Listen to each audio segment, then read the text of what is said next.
Enfin, s'il y a des questions. Je vais lancer les questions du coup sur les récits qu'on a présents dans la Bible sur l'Exode, est-ce que on a des traces archéologiques ou des choses notamment au niveau des patriarches, est-ce qu'on a des choses entre guillemets concrètes qu'on aurait retrouvées ou qu'on aura en notre possession? Alors, concernant les patriarches, de toute façon, en soi, je pense que c'est impossible de retrouver quoi que ce soit. C'est-à-dire que même si Abraham se balade avec 1 millier de serviteurs, euh, en soi, 1 millier de serviteurs, il y a 2000 ans, enfin, maintenant, 2000 ans avant Jésus-Christ, donc il y a 4000 ans, tu peux rien retrouver. On pourrait éventuellement retrouver par exemple, des vestiges d'endroits ou d'objets, enfin Oui, de après, je veux bâtiments dire, par exemple, la tour de Babel, on sait à peu près ce que c'est. En fait, c'est ce qu'on appelait des ziggourats. C'est-à-dire que ce sont des monuments qui sont bien attestés. Pareil, les villes dont il est question, Our, Chaldée, tout ça, bon, bah, on a fait des fouilles dans ces endroits. Et je pense qu'on peut aussi, ce qui peut être utile par contre, c'est de comparer, j'en ai rapidement parlé, mais avec tous les récits mésopotamiens qu'on a, qui permettent de mieux comprendre le contexte par contre. Par exemple, on a découvert des contrats de mariage, des choses comme ça. Ça permet de voir un peu comment ils vivaient. J'ai déjà lu que, d'ailleurs, je crois que c'est sur Science et Foi, Ouais. l'histoire de Noé était aussi racontée dans d'autres récits de l'époque, sous des noms différents. Donc en gros, comment interpréter ça? Est-ce que c'est un rappel de la personne de Noé ou c'est... Oui, alors en fait, l'histoire, c'est là ce que je disais aussi par rapport au récit mésopotamien, c'est qu'au-delà de toutes enfin, les contrats juridiques, tout ça, il y a aussi des récits qui nous ont été transmis, et certains se rapprochent beaucoup des récits bibliques. Donc le déluge, c'est le plus connu. En fait, c'est dans une grande histoire qui s'appelle l'épopée de Gilgamesh. Mais il n'y a pas que l'épisode du déluge, en fait. Si on regarde cette épopée, on voit qu'il y a plusieurs euh, épisodes qui peuvent être mis en lien avec des textes bibliques. Et du coup, je pense que c'est intéressant de comparer pour voir aussi les spécificités de chacun. Par exemple, tout au début, je parlais de la création du monde. C'est ce qu'on appelle les cosmogonies, c'est-à-dire comment le monde est créé.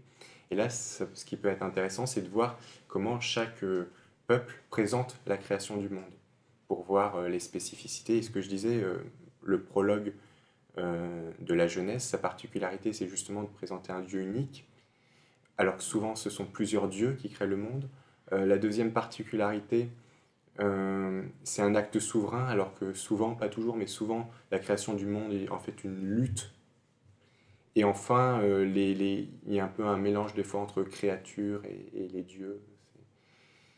Et sinon, pour répondre à la deuxième partie de la question, je pense que ça dépend vraiment de chaque récit. Par exemple, dans le cas du déluge, je pense qu'on peut considérer que c'est un souvenir commun qui s'est conservé en Mésopotamie et dans les environs, et qui après a été raconté par les différents peuples, chacun l'interprétant un peu à sa manière aussi.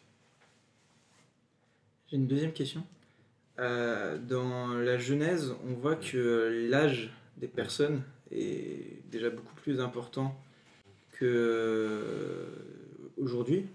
Et on voit en quelque sorte une décroissance au fil du récit, avec, je crois, un gap entre avant Noé et après Noé.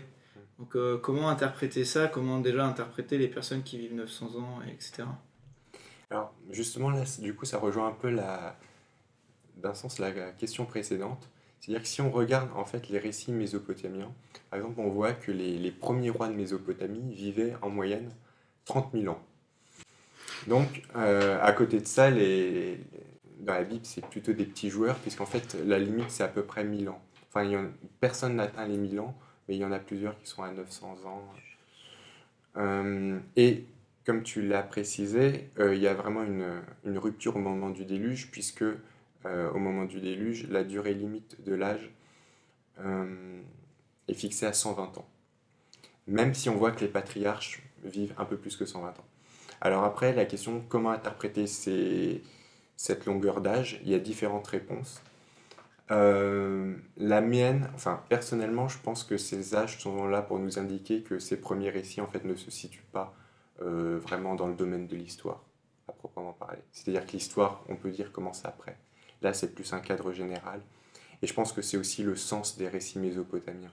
C'est-à-dire que les rois qui vivent 30 000 ans, bon, c'est peut-être des souvenirs qu'ils ont conservés, mais c'est pas vraiment de l'histoire encore telle qu'on peut la faire.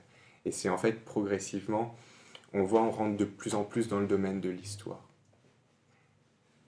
Je disais, Oui. à quel domaine dirais-tu que cela appartient si ça appartient pas au domaine de l'histoire? Je pense que là, on est dans le domaine du récit, en fait. C'est-à-dire que c'est pour nous présenter, pour justement nous amener progressivement vers les patriarches, pour Abraham, mais on ne pouvait pas faire apparaître Abraham d'un seul coup, tu vois. Il était important de construire un cadre déjà avant, pour qu'Abraham arrive. Et ensuite, avec Abraham, progressivement, il y a ensuite ses fils, et plus on se rapproche, plus on peut toucher les choses historiques. Pour dire les choses simplement, d'un point de vue par exemple non-croyant, enfin les non-chrétiens peuvent considérer que le premier personnage historique dans la Bible, c'est Moïse par exemple. Même si certains s'est débattu, mais en général c'est quelque chose qu'ils peuvent admettre. Donc là on se rapproche. Voilà. Et plus on avance, plus on se rapproche dans le temps, plus on voit que, enfin on peut voir des attestations historiques, tout ça. Donc, est considéré comme non historique tout ce qui ne peut pas être prouvé ou attesté? Alors ça, c'est une bonne question. En fait, ça dépend dans quel sens tu utilises le terme historique. Il y a deux sens possibles. Historique, si tu le considères que c'est ce qui est démontré par l'histoire, effectivement, on va dire que les personnes historiques commencent avec Moïse. Après, ça ne veut pas forcément dire que les personnes avant n'ont pas existé, tu vois. Ça veut simplement dire que dans tous les cas, on ne pourra pas prouver leur existence. Ouais. Donc, du coup, la question cruciale, c'est un peu comment considérer, par exemple, les récits des patriarches et tout ça. En fait, je pense que ça renvoie à la question du genre littéraire. Donc, il y a différentes possibilités. Je vais d'abord commencer par un peu, entre guillemets, les extrêmes, et après, je proposerai ma propre vision des choses, sachant qu'après, chacun est libre de voir ce qui lui semble le plus pertinent. Une première solution, qui est, on va dire, celle des chercheurs qui ne sont pas forcément chrétiens, qui juste travaillent sur la Bible, c'est de considérer que les histoires des patriarches sont juste des romans qui ont été écrits plus ou moins tardivement. Alors, juste pour vous donner une idée quand même, la recherche contemporaine estime en général qu'ils ont été écrits la plupart aux alentours, soit vers la fin de la monarchie, soit au moment de l'époque perse, soit après le retour de l'exil. Bon. À l'inverse, l'autre position extrême, c'est de considérer que les récits des patriarches tels qu'ils nous sont donnés dans la Bible sont bien vraiment des comptes rendus historiques de tout ce qui s'est passé au mot près, voilà. Bon, il se pose bien sûr la question de l'auteur qui a écrit ces récits, mais même si on estime que c'est Moïse, par exemple, entre Moïse et Abraham, tu as au moins 400 ans. Il me paraît quand même difficile d'imaginer en 400 ans des textes, enfin des récits se transmettre au mot à mot et pouvant être mis par écrit. Du coup, moi, en tenant compte à la fois des travaux historiques actuels et puis de ce que dit la Bible et tout ça, ce qui me paraît le plus pertinent comme approche, c'est de considérer que, par exemple, les histoires d'Abraham, d'Isaac, de Jacob, tout ça, appartiennent à un genre littéraire qu'on appelle les romans historiques. Alors, je ne sais pas si vous connaissez Maurice Druon. Non. Il a écrit une série de livres qui s'appelle Les Rois maudits. Et en fait, je pense que c'est, dans ma vision actuelle des choses, qui se rapprocherait le plus de la manière dont je vois la Genèse. C'est-à-dire qu'en fait, il a pris des personnages historiques, en l'occurrence les rois de France, et toute la trame suit des événements qui ont été attestés, qui sont attestés dans l'histoire. Simplement, si tu lis le roman, tu vois que, par exemple, il te rapporte la conversation de Philippe le Bel dans sa chambre à coucher, ou alors les débats des filles et tout ça. Donc là, il est évident qu'il n'y a aucun historien qui était derrière pour noter ce qui s'est passé. Et donc, en fait, on a un auteur qui a pris des grands événements et qui a ensuite un peu attissé l'histoire. Et moi, c'est plutôt comme ça que je vois les récits patriarcaux. C'est-à-dire qu'il y a pu avoir on va dire une transmission de certaines traditions C'est-à-dire qu'ils ont pu savoir, bon bah voilà, il y a Abraham, Isaac, Jacob, il s'est passé ça, ça, ça en gros. Et après, c'est au moment de la rédaction, progressivement, les scribes ont rédigé tous ces récits et tout ça. Et qui ont été définitivement, je pense, édités par Esdras, du coup, au moment de l'exil, enfin du retour de l'exil. Voilà. Donc ça veut dire que si on suit cette logique, tout dans les textes, tout n'est pas en quelque sorte juste, ou en tout cas certains aspects sont brodés, donc ça voudrait dire que Dieu, en inspirant ces livres-là, fait peut-être, permet que ça soit brodé dans l'histoire. Quoi. C'est-à-dire qu'en fait, nous, le grand problème, c'est qu'on a tendance à séparer des choses qui n'étaient pas forcément séparées dans l'Antiquité. C'est-à-dire que, et c'est dommage, je l'ai pas sur moi, mais il y a une citation d'un des premiers commentateurs de la Bible, donc qui vivait vers l'an 200, qui dit explicitement que dans le texte, notamment dans les premiers, il y a des événements qui sont réellement passés, inspirés avec et que en même temps, l'Esprit Saint a inspiré des événements qui ne s'étaient pas réellement passés, tu vois. Et c'est le rédacteur, en fait, qui a écrit cette histoire. Et c'est pour ça que ce qui m'intéresse, ici, c'est le texte tel qu'il nous a été transmis, en fait. Ce qui compte, c'est le résultat définitif. Après, encore une fois, ce que je dis, c'est que plus on avance dans le temps, plus quand même on peut distinguer vraiment ce qui est historique et ce qui ne l'est pas. C'est-à-dire que, par exemple, à partir, déjà, Moïse, c'est la première personne qui commence à être attestée dans l'histoire. Après, la plus ancienne mention d'Israël par une source extra-biblique, ça date de 1200 avant. Donc c'est à l'époque des juges, dont on parlera dans les fois à venir. Et puis après, à partir des rois, on a retrouvé des traces de David, et puis de ses enfants. Et ensuite, on a des récits de d'autres peuples qui permettent de recouper. Voilà. Donc plus on avance dans le temps vers nous, plus on peut solidement établir les faits historiques.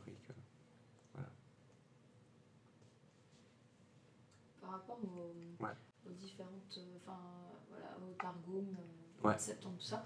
Tu disais tout à l'heure que le Targum c'était un peu le fruit aussi de tradition orale transmise. Du coup, est-ce qu'il y a plusieurs documents qui se recoupent pour confirmer ce texte, ou parce que la dernière fois tu as expliqué que voilà, les textes avaient été finalement choisis, mis dans la Bible parce que aussi on avait pu retrouver plusieurs textes qui se recoupaient, et qui validaient la véracité des textes. Est-ce que par rapport au Targum, c'est aussi ça? Alors justement là, ce sont deux choses différentes. C'est-à-dire que la dernière fois, je parlais justement des évangiles. Et les évangiles, c'est un genre littéraire très différent. C'est-à-dire que justement, les évangiles, là pour le coup, ce qui importait, c'était la véracité historique. Donc on avait besoin de vérifier les témoignages qui se recoupaient et tout ça. Donc là, on est dans le domaine de l'histoire. Le Targum, c'est pas du tout de l'histoire en fait. C'est les faits, là clairement, ce qui est ajouté dans le Targum, ce sont des interprétations mais qui ne sont pas historiques. C'est la manière dont les personnes ensuite ont reçu et compris ces textes. Mais ce qui est intéressant, c'est que le Targum, en fait, c'est un peu pour présenter l'ambiance qu'il pouvait y avoir à l'époque de Jésus.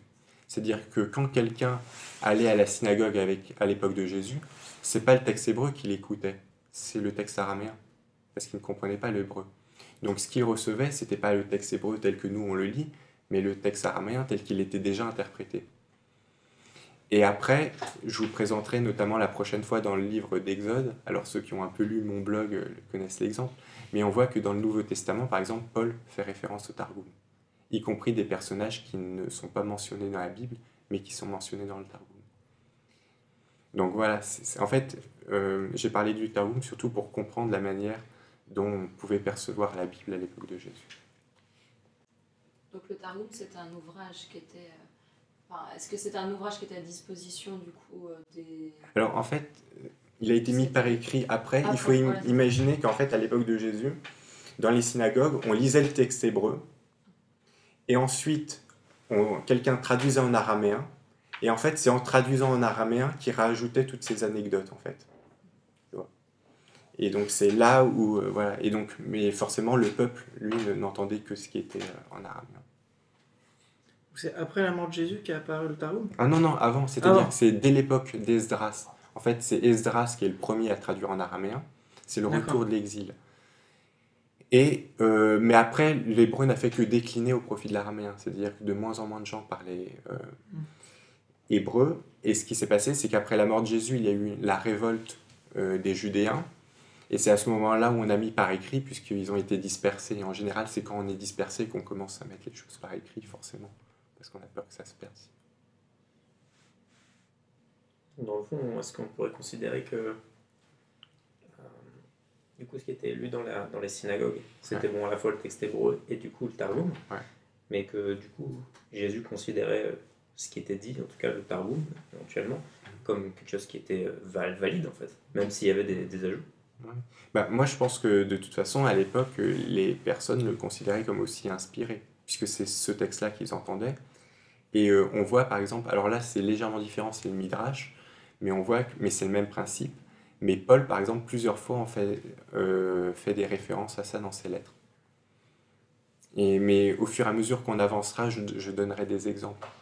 Par exemple, la fois prochaine, on parlera d'Exode, et je montrerai qu'il y a justement des passages du Targum d'Exode qu'on retrouve dans le Nouveau Testament.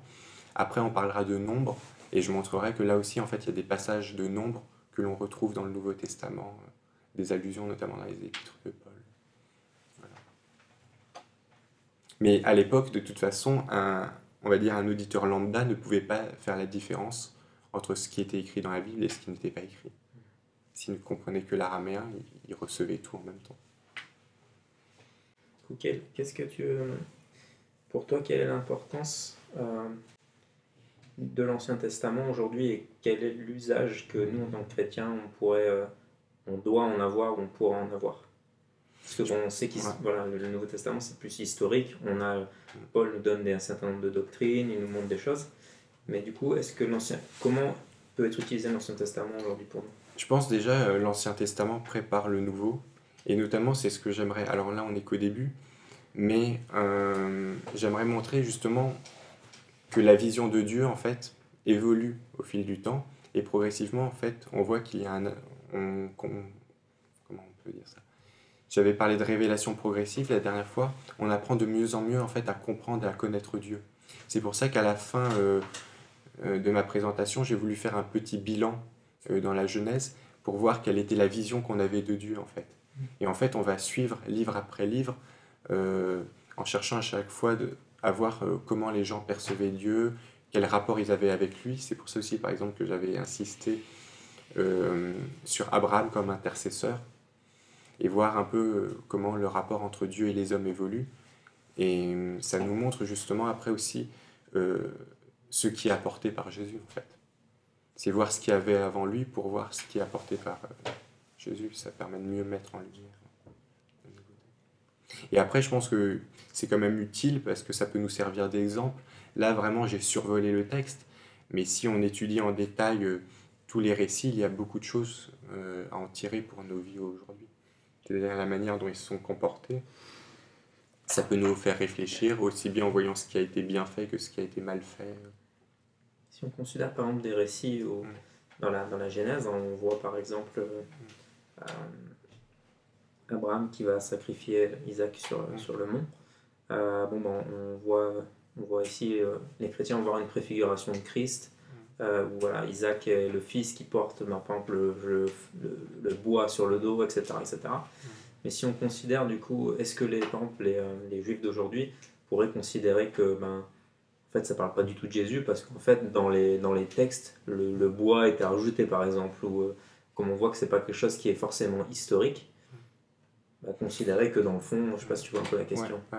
Non, parce que déjà, par exemple, pour l'interprétation juive orthodoxe, pour eux, ils considèrent comme tout historique. De toute façon, ce qui compte, c'est ça finalement, de savoir ce qui est historique ou pas, c'est un débat presque universitaire.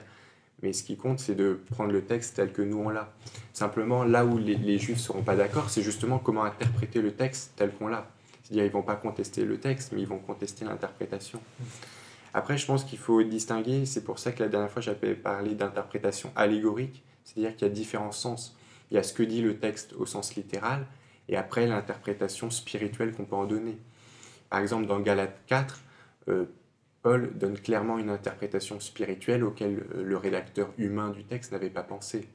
C'est-à-dire que, juste pour resituer un peu le contexte, c'est par rapport au récit qu'on a vu d'Agar qui est chassée dans le désert avec son fils. Simplement, le rédacteur qui a écrit ce passage dans la Genèse nous raconte juste l'histoire d'une jalousie entre Sarah et Agar, et finalement, à cause de cette jalousie, Agar est chassée. Et il est dit, le fils de l'esclave n'héritera pas avec le fils de la femme libre. Et Paul part de cette histoire pour expliquer qu'en fait, chacune de ces femmes symbolise une alliance, et que cette parole prophétique, en fait, signifie qu'il faut chasser l'ancienne alliance, enfin, et que c'est la nouvelle qui prend la place. Donc là, c'est sûr que l'interprétation que donne Paul n'était pas imaginée par le premier rédacteur. Donc il y a différents niveaux d'interprétation. Justement, quand tu as parlé de cet épisode avec Agar, tu as dit qu'elle a été chassée, mais qu'elle a été ramenée. Alors en fait, il y a eu 2 fois. La première fois, elle s'est enfuie, et c'est là où elle a été ramenée, et ensuite elle a été chassée. C'est-à-dire que la première fois, c'est elle qui s'enfuit parce qu'elle a peur de sa maîtresse, et la deuxième fois, c'est sa maîtresse, donc Sarah, qui décide de la chasser. Et en même temps, c'est dit que la nation qui sera engendrée par elle sera bénie, et après, on dit quand même que c'est... C'est-à-dire que, en soi, alors j'ai pas pu, car j'ai dû faire des coupes, mais en fait, on nous dit que Abraham aimait quand même son fils Ismaël, et qui regrette, en fait, qu'il ne voulait pas chasser Agar, et Dieu dit « écoute ta femme ». Mais je veux dire, Ismaël a toujours été, enfin dans la Bible, est vu très positivement. C'est après, ensuite, il y a eu tous les conflits et tout ça, donc on a un peu retravaillé son image, mais dans le texte même de la Genèse, Ismaël est vu positivement. Est-ce que ce que tu viens de dire, ça signifie que la perception des choses, la vision ou la tournure des mots et des phrases dans la Bible reflète parfois la perception des hommes, des gens qui ont pu écrire, et pas forcément la perception de Dieu lui-même? C'est ce que j'ai expliqué la dernière fois, c'est qu'on voit toujours, il y a un rédacteur, il y a un rédacteur humain et un rédacteur divin. Mais quand le rédacteur humain, on voit que chacun a sa personnalité et qu'il la conserve. On en parlera notamment quand on comparera les évangiles.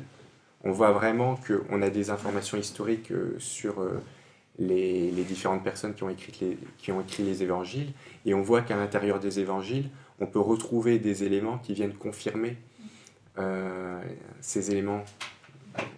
Donc, et par ailleurs, bon là c'est plus dur de le voir en traduction, mais par exemple, il y a certains, aussi bien dans l'Ancien Testament que dans le Nouveau, certains écrivains ont une langue très soutenue, on va dire, c'est-à-dire ils écrivent vraiment du bon hébreu, du bon grec et tout ça, alors que d'autres pas du tout. Donc ça montre que l'inspiration n'efface pas le caractère humain des écrits. En sachant quand même qu'il y a des différences liées aux personnalités, est-ce qu'il faut interpréter la Bible de manière tout de même littérale en se disant que ça a été inspiré par Dieu, ou alors il y a des choses qui peuvent être remises en question en se disant que ça vient de la personnalité de la personne, ou que ça a été un ajout qu'il a fait parce qu'il avait cette sensibilité-là et que... Ouais, je pense qu'en fait, le meilleur moyen de l'interpréter, c'est justement de tenir compte de l'ensemble. Parce que si tu prends juste un verset, c'est sûr que tu peux faire dire n'importe quoi. Par exemple, justement, puisqu'on est dans la Genèse, il y a un exemple qui est évident dans la Genèse, c'est quand Dieu veut détruire Sodome. Dans le texte de la Genèse, il dit « J'ai entendu dire que Sodome... » Je paraphrase un peu, mais non, plutôt, je vais le lire directement, ça éviterait de paraphraser. « Et l'Éternel dit, le cri contre Sodome et Gomorrhe s'est accru, et leur péché est énorme. C'est pourquoi je vais descendre, et je verrai s'ils ont agi entièrement selon le bruit venu jusqu'à moi. Et si cela n'est pas, je le saurai. » Donc si on prend ce texte littéralement, ça veut dire que Dieu a entendu parler de Sodome et Gomorrhe et qu'il doit vérifier pour voir si ce qu'on lui a dit est vrai ou pas. C'est ce qui est marqué tel quel. Donc c'est bien, en définitive, la preuve que pour, je pense, bien interpréter correctement, il faut tenir compte de l'ensemble du message. Et si tu as juste une idée comme ça d'un verset complètement isolé, bon, voilà. Et c'est pour ça aussi, alors là j'en profite pour faire un petit excursus, on va dire, sur la question des traductions. Souvent, on entend des personnes qui mettent beaucoup de, comment dire ça, véhémence ou à défendre telle ou telle traduction de la Bible, estimant qu'à l'inverse, certaines sont totalement mauvaises, hérétiques, voilà. Bon, il y a des traductions meilleures que d'autres, mais globalement, si on prend en compte l'ensemble de la Bible, je veux dire, il n'y a pas de mauvaise traduction. C'est-à-dire qu'il n'y a pas c'est pas parce qu'un verset a un petit problème de traduction que, voilà, tu vas... Et donc bon, il faut aussi tenir ça, avoir ça à l'idée. De te couper, mais je trouve ça assez important parce que ça peut, enfin, de tenir compte de ça, ça peut quand même permettre d'éviter d'idolâtrer la parole, enfin la Bible, le livre. Mais du coup aussi, il y a un deuxième point qui est important, c'est aussi de tenir compte de la place du verset au sein de la révélation. C'est-à-dire qu'on voit que Dieu se révèle progressivement, et du coup la connaissance progresse. C'est logique. Et donc, dans la Genèse, les personnes avaient un certain degré de connaissance de Dieu.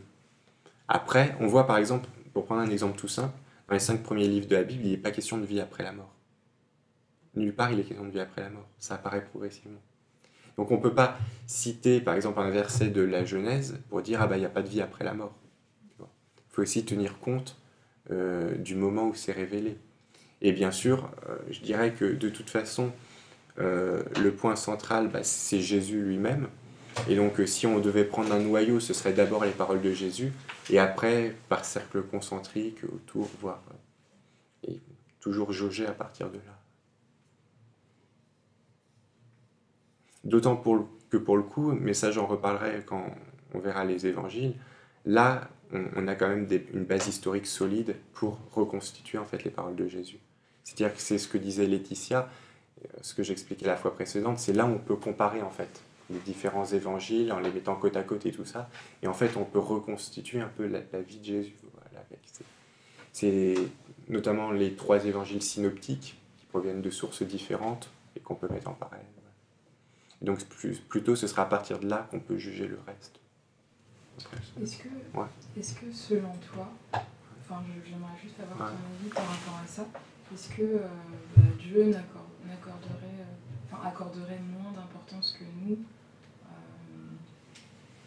à l'histoire et à la reconstitution d'éléments pour comprendre mieux la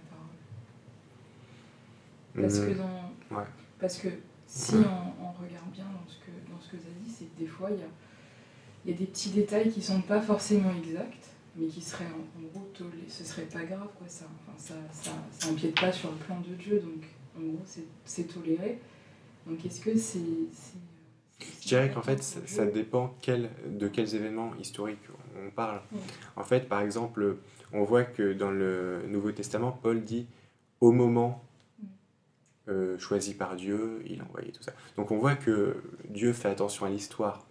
Après, par rapport à ce qui est dit dans la Bible, ça renvoie à la question des genres de chaque livre. C'est-à-dire que tous les livres ne sont pas forcément des livres d'histoire. Et là, le débat, c'était de savoir dans quelle mesure la Genèse est un livre d'histoire. Personnellement, je répondrais que c'est plutôt du genre des romans historiques. C'est-à-dire qu'il y a une trame...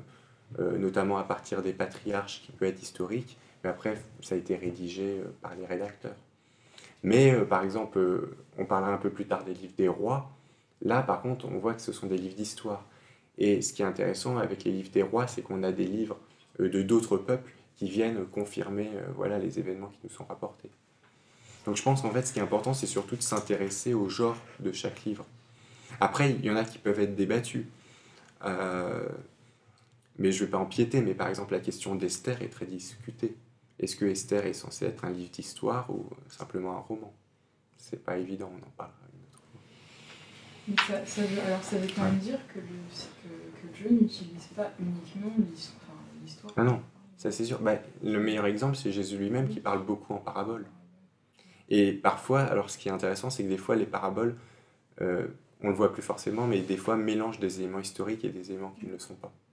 C'est-à-dire que parfois, il se sert d'un événement qui a pu être connu par ses contemporains et il le transforme en parabole. Et donc, en fait, ils n'avaient simplement pas le même rapport à l'histoire. Est-ce que tu penses que les paraboles, elles sont plutôt utilisées pour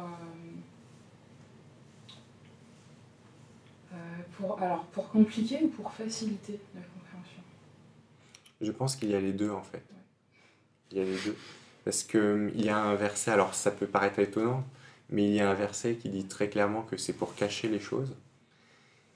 Et après, en même temps, je pense qu'il y a l'idée que si Jésus est venu, il a tout révélé, mais que tout ne pouvait pas forcément être révélé à son époque.